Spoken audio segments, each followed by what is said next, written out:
the war, the United States was split in two ways of life. In the North, factories, railroads, and a growing middle class powered progress. In the South, wealth depended on slavery. Millions of enslaved Africans worked on plantations growing cotton and tobacco. But as America expanded westward, one question divided the nation. Would new states allow slavery or not? In 1860, Abraham Lincoln was elected president. He opposed the spread of slavery, not its immediate end, but its expansion. To the South, that was enough to spark fear. One by one, 11 Southern states decided to leave the Union. They formed their own country, the Confederate States of America, led by Jefferson Davis. On April 12, 1861, Confederate cannons opened fire on Fort Sumter, South Carolina. The Civil War had begun.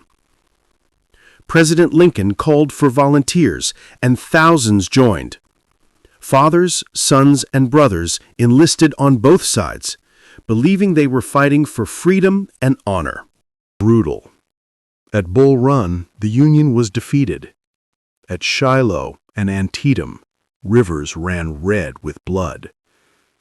New weapons like the rifle and ironclad ships made the killing worse than ever before. Yet, despite the horror, both sides fought on.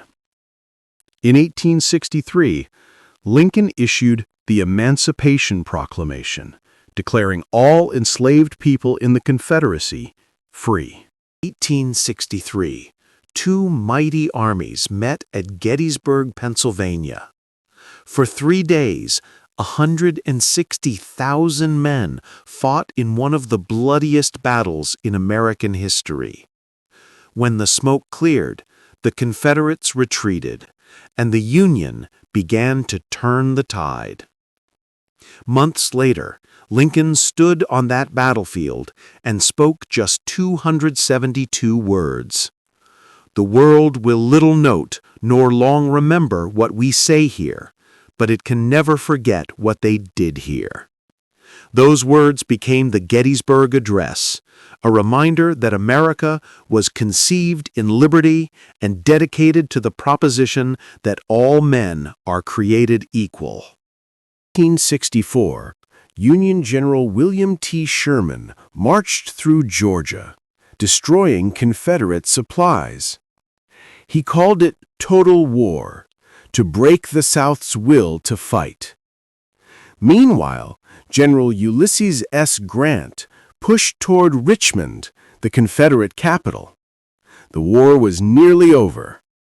On April 9, 1865, Confederate General Robert E. Lee surrendered to Grant at Appomattox Courthouse. After 4 years, over 600,000 Americans were dead. The Union was saved, but the scars would last for generations. Just days later, tragedy struck again. President Abraham Lincoln was assassinated at Ford's Theater. The man who saved the Union never lived to see its healing. In